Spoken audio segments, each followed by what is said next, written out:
چادر والے چادر والے چادر والے میرے چادر والے چادر والے چادر والے چادر والے میرے چادر والے۔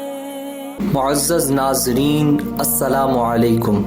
آج ہم نے جس ہستی کے ذکر کا انتخاب کیا ہے وہ دنیا تصوف میں آفتاب کی مثل ہیں۔ آپ کا شمار قطب ارشاد ہستیوں میں ہوتا ہے جو اس امت میں صرف 4 اولیاء کو عطا ہوا۔ آپ اپنے نانا حضور نبی اکرم صلی اللہ علیہ وسلم کے محبوب خاص تھے، اسی وجہ سے آپ کو بارگاہ رسالت کی ہمہ وقت حضوری حاصل تھی اور اکثر اوقات آپ اس کا اظہار بھی فرماتے تھے۔ آپ وقت کے غوث اور مجدد تھے۔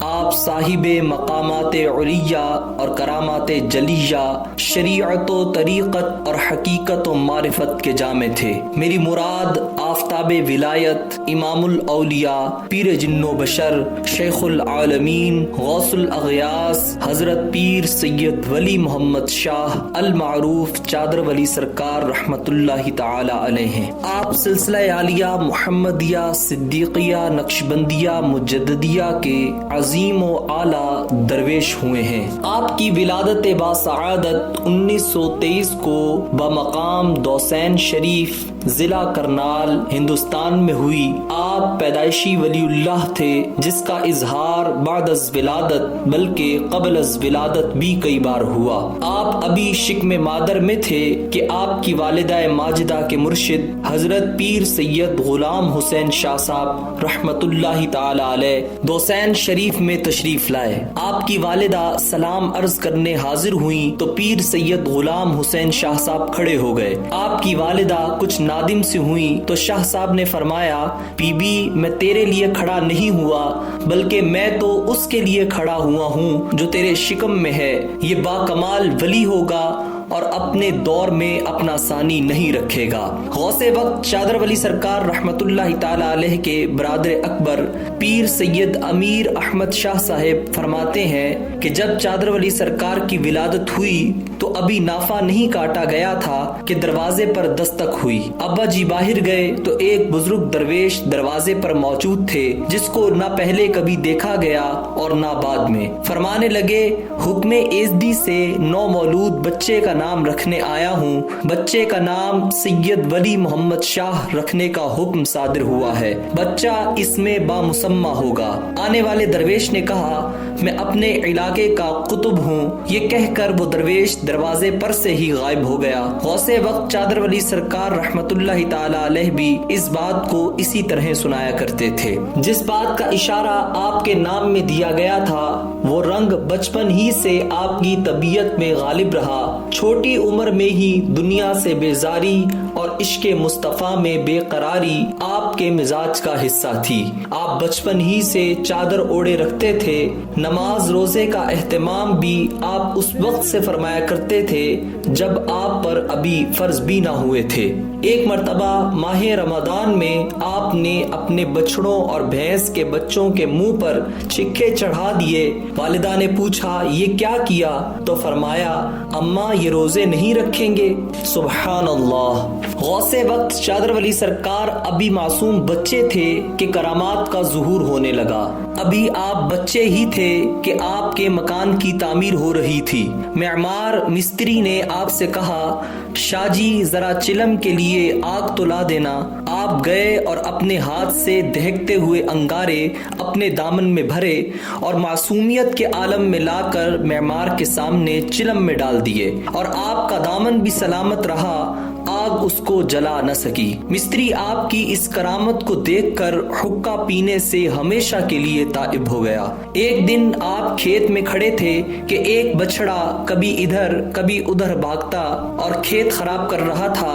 آپ کی حالت متغیر ہو گئی اور آپ نے فرمایا، تے مرے تو جان چھوٹے۔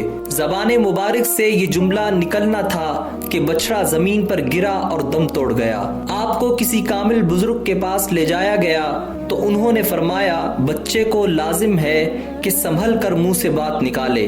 اس کی زبان سیف الرحمن یعنی اللہ کی تلوار ہے۔ آپ ہاشمی سید تھے۔ آپ کے آباء و اجداد عرب سے تشریف لائے اور ضلع کرنال ریاست پٹیالہ ہندوستان میں آباد ہوئے۔ ولایت اس خاندان میں نسل در نسل چلی آ رہی تھی۔ مسلمان، سکھ، ہندو یکساں طور پر آپ کے آباء و اجداد سے عقیدت و احترام رکھتے تھے۔ آپ کے دادا محترم کا نام حضرت پیر سید امانت علی شاہ صاحب رحمت اللہ تعالی علیہ تھا اور آپ کے والد محترم کا نام نامی اسم گرامی حضرت پیر سید رحیم بخش صاحب تھا۔ دونوں ہی باکمال ولی تھے۔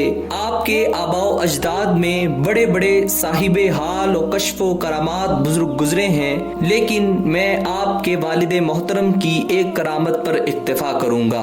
آپ کے والد پیر سید رحیم بخش رحمت اللہ تعالی علیہ نہایت کامل بزرگ تھے اور بے شمار مریدین رکھتے تھے، جن میں علاقہ کے رؤساء و امراء بھی شامل تھے۔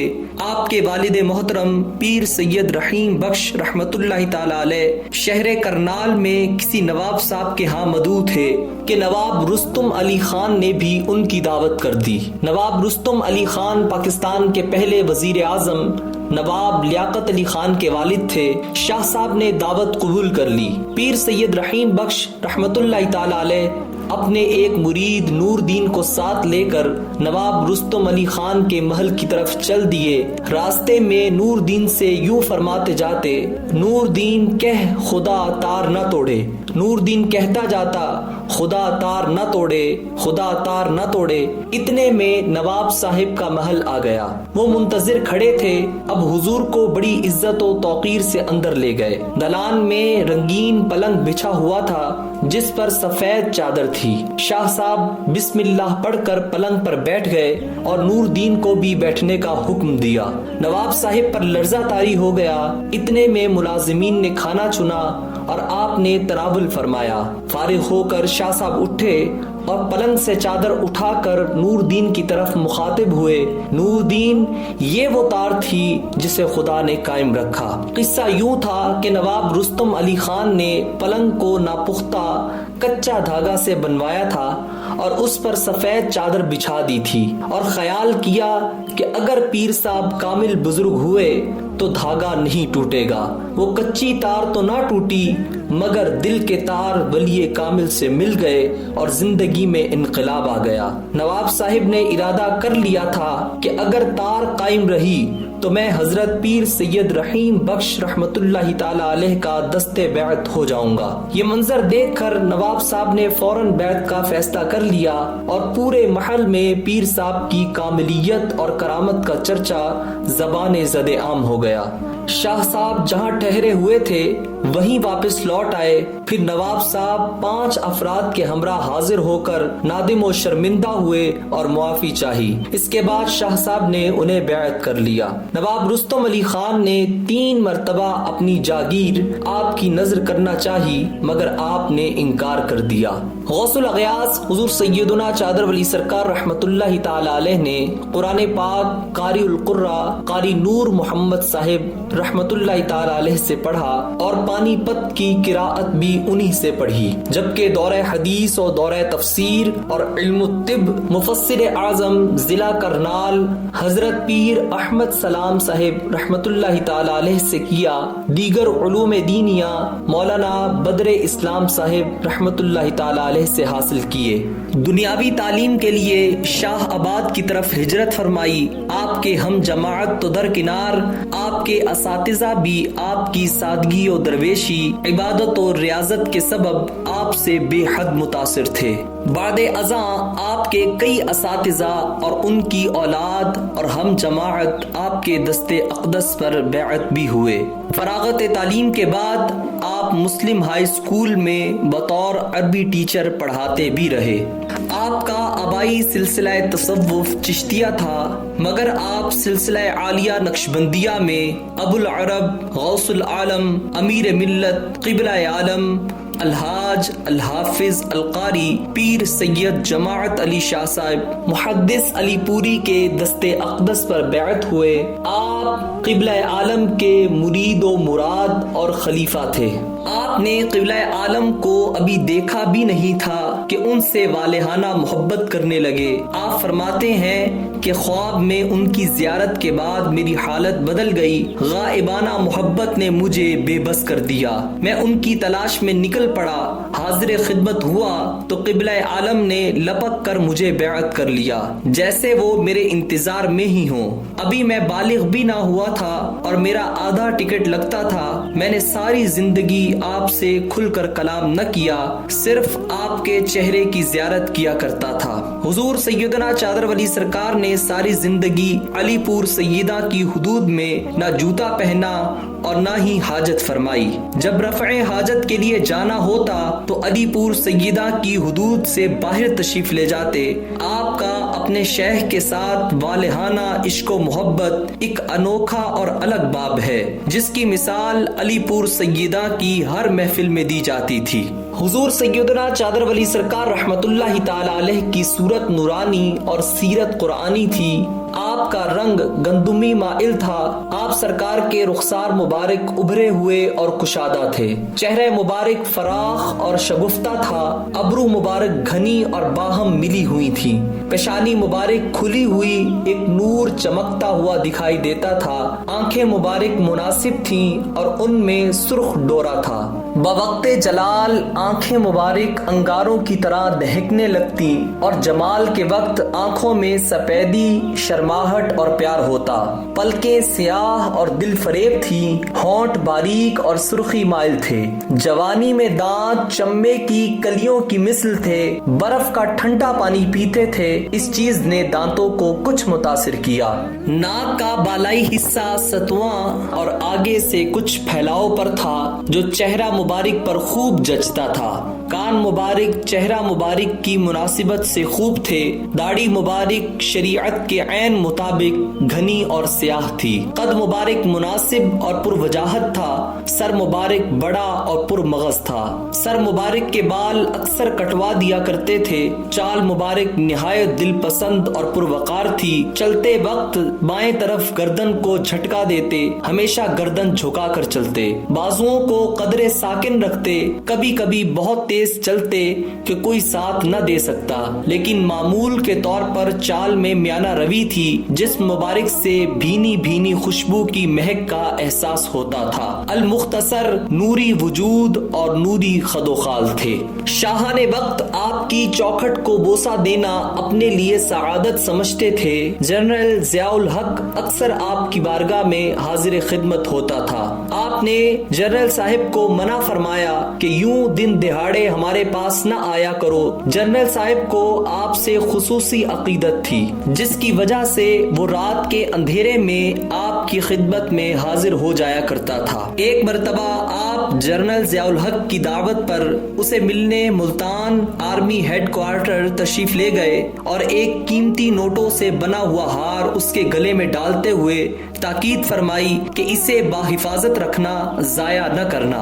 اس کے بعد کچھ گفتگو فرمائی اور واپس تشریف لے آئے۔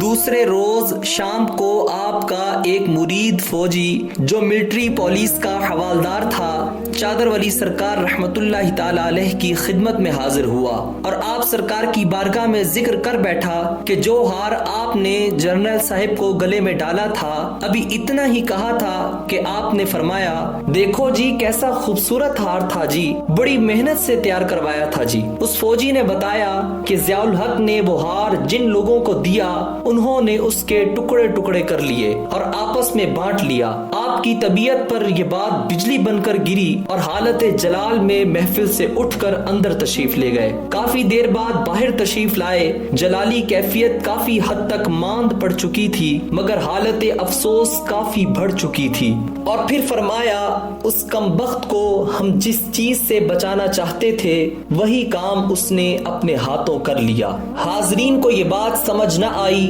اور نہ ہی پوچھنے کی ہمت ہوئی، مگر راز اس دن کھلا جب جب 17 اگست 1988 کے دن اچانک ضیاء الحق کا جہاز کریش ہوا اور لاشوں کے ٹکڑے ٹکڑے ماحول میں بکھر گئے۔ کاش وہ چادر والی سرکار کا ہار سنبھال کر رکھتا اور ٹکڑے ٹکڑے ہونے سے بچا لیتا، مگر آپ کا وہ جملہ کانوں میں گونجتا رہا، ہم تو بچانا چاہتے تھے مگر اس نے خود ہی وہ کام کر لیا، تو اب ہم کیا کر سکتے ہیں۔ اسی طرح 1964 میں جنرل محمد ایوب خان نے محترمہ فاطمہ جناح کے مقابل صدارت کا الیکشن لڑنے کا اعلان کیا اور رات گئے صدارت کی بھیک مانگنے کمشنر ملتان کے ہمراہ حاضر خدمت ہوا۔ آپ نے اس کے سامنے لنگر رکھا تو اس نے آدھا کھایا اور آدھا چھوڑ دیا۔ چادر ولی سرکار فرماتے ہیں کہ ہم نے تو اس کے سامنے سب کچھ رکھ دیا تھا، وہ جتنا چاہتا کھا لیتا، لیکن اس نے تو کھائی ہی آدھی روٹی۔ اس فقیر کے در کی آدھی روٹی کھائی، آدھی زندگی صدارت کی، اگر پوری کھا لیتا تو مرتے دم تک صدر رہتا جی۔ دعا کروا کر صدر صاحب اور ذمہ دار روانہ ہو گئے۔ الیکشن سے 5 دن قبل آپ نے غزالی زماں حضرت علامہ سید احمد سعید کاظمی صاحب رحمۃ اللہ تعالی علیہ کو صدر ایوب کی کامیابی کی خبر سنا دی تو وہ حیران رہ گئے۔ یوں تو آپ کی زندگی مبارک کے ہزاروں پہلو ہیں جنہیں سونے کے پانی کے ساتھ لکھا جانا چاہیے۔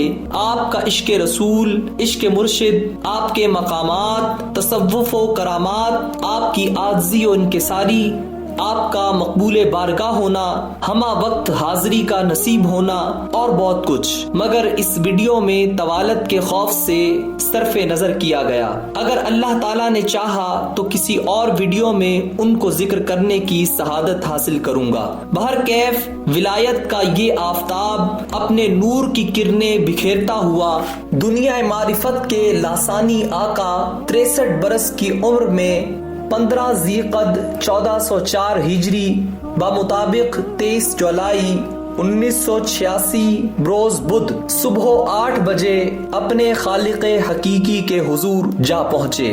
آپ کی نماز جنازہ ایم سی گراؤنڈ میں آپ کے صاحبزادے حضرت پیر سید زین العابدین شاہ صاحب رحمۃ اللہ تعالی علیہ نے پڑھائی، جو کہ آپ کے جانشین ہوئے۔ ہزاروں افراد نے نماز جنازہ میں شرکت کی، بڑے بڑے علماء و مشائخ، سیاسی و سماجی شخصیات نے بھی شرکت کی۔ آپ کا مزار حسن پروانہ کالونی ملتان شریف میں مرجع خلائق ہے۔ اللہ تعالیٰ سے دعا ہے کہ اللہ جل شانہ ہمیں حضور سیدنا چادر ولی سرکار رحمت اللہ تعالی علیہ کے فیضان میں سے حصہ نصیب فرمائے، آمین یا رب العالمین۔